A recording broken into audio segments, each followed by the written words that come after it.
sometimes strange. It seldom turns out the way you think. But if you want some good advice, I can offer this small wink. You'll find that a little goes a long way. A little goes a long way. A little goes a long way for love. A little goes a long way.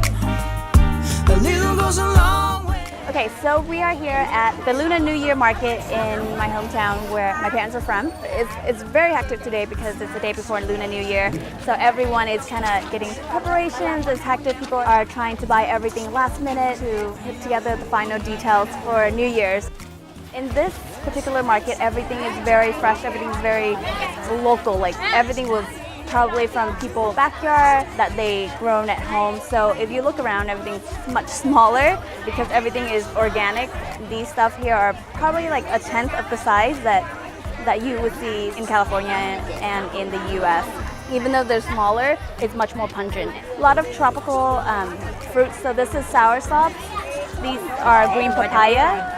These are, well, mango. And then here we have guava. And then back there you have dragon fruit. Sapoche is in the brown fruits over there.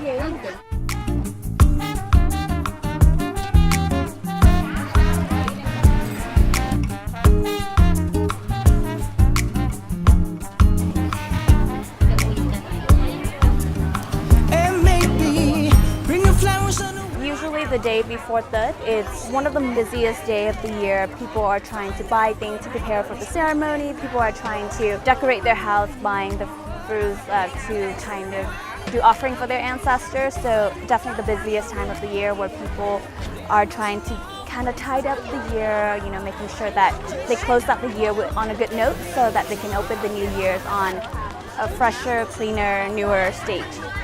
And the reason why the market is so busy all the time is because people come here every day in the morning and they buy what they need just for the day. They don't store anything, they don't refrigerate anything, and that's just kind of like the lifestyle here. Everything tastes amazing simply for that reason. Baby, a little goes a long way for love. Yeah, yeah. A little goes a long way for love.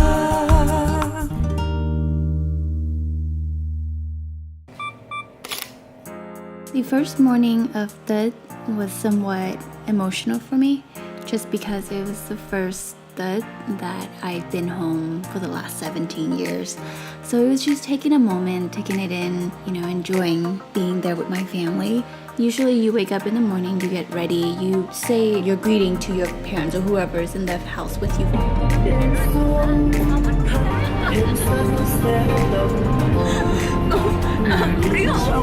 Then after that, we all got ready as a family and we head out to Da Nang to visit my grandparents.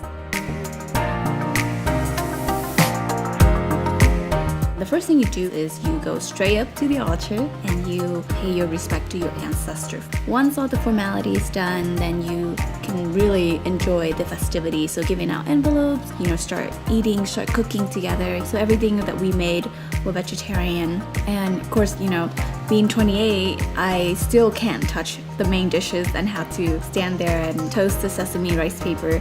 I felt like I was in Jiro Dream of Sushi. And so you eat, we hung out. Because we are married this year, so the custom is you have to start giving out red envelopes.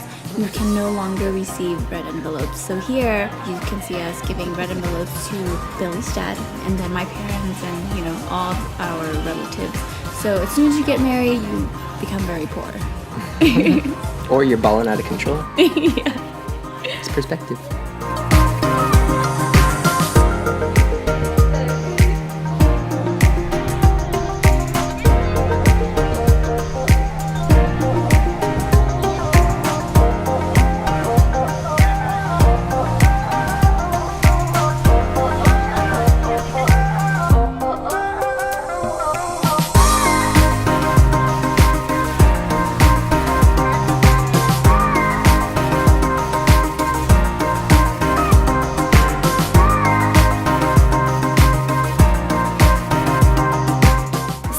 how people go to church on Christmas Eve, Vietnamese people go to the temple on the first day of New Year's.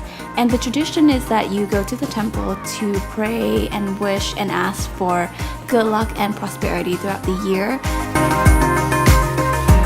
So a popular thing to do at the temple is to have your fortune told. So you draw a number and you exchange that for a fortune that goes with that number. Allison's happened to be really good this year, High. and mine was really bad. Low. So together Together, we're neutral. are average this year. Just a boring flatline year. Yes, we look forward to it.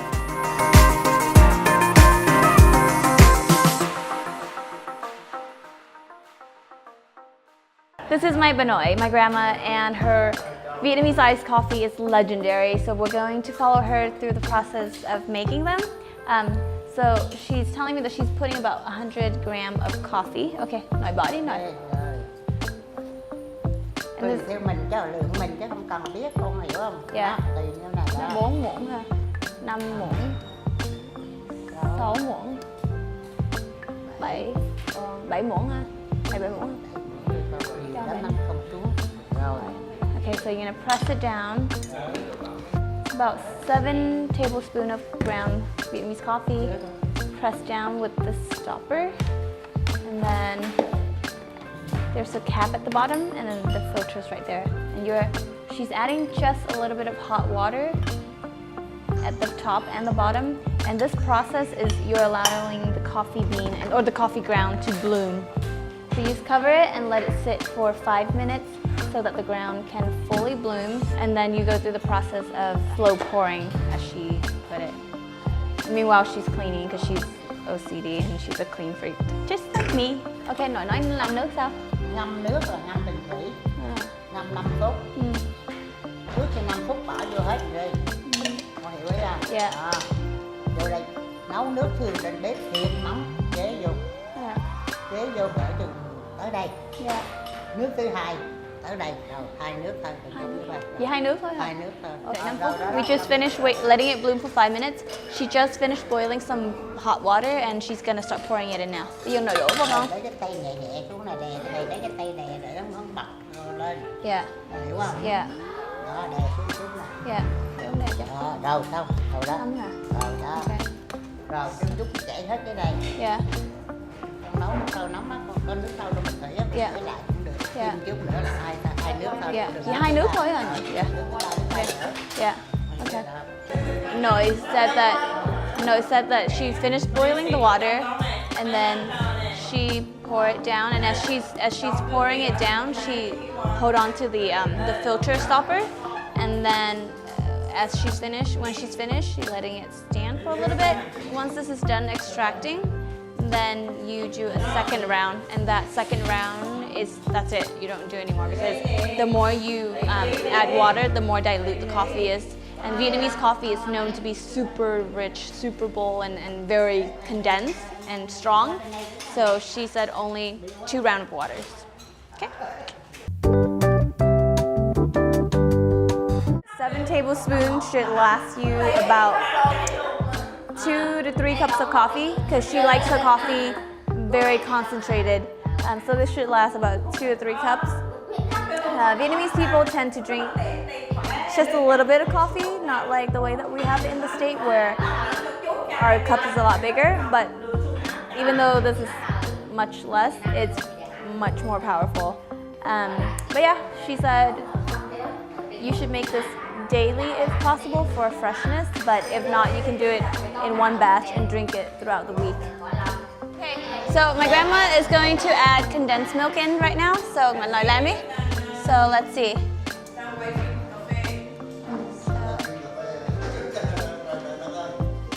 So she's adding condensed milk and her fresh brew coffee. And then you gotta just mix it well. And this will probably keep you up 4 or 5 days straight. Just that little bit of coffee. Just gonna mix it really well and add a little bit of crushed ice, and then you'll be all set to go. And if you notice, the coffee is like a deep, almost black color, because This is a sign of how strong it is.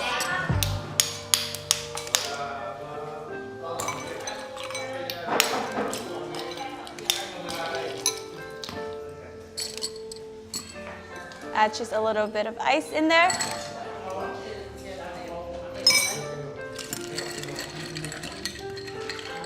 And then, here you have it. Oh my God. That's good coffee. That's how coffee should taste like. Just a little bit of sweetness, extremely bold, extremely rich, so chocolatey. You can taste the earth in here.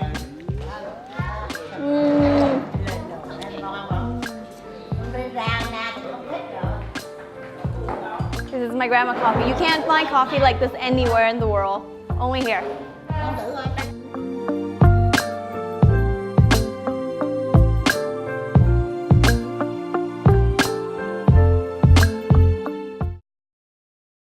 So we're here in Da Nang and we're trying Da Nang famous dessert, which is coconut jello. So in here we have a young coconut, and when you open it, there's jello on the inside, and then the coconut meat is still intact. And the way that they make this dessert is it's coconut milk jello on top, and then jello coconut water at the bottom. And the sweetness is barely there, so it's just a hint of coconut sweetness. And when you cut into it, the consistency is just like coconut milk, but made into jello.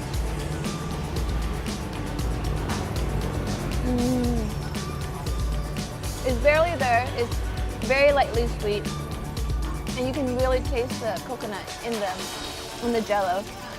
And if you keep going toward the bottom, you see that it's actually split in half. The bottom half is made with coconut juice, just coconut juice. So coconut juice jello, and then the top half is made with coconut milk jello. This is one of my favorite desserts. And Da Nang is like the best way that you can find this kind of dessert because they make it just right. It's not too sweet. The consistency of the texture is perfect, not chewy, very, very good. And you can only find it here.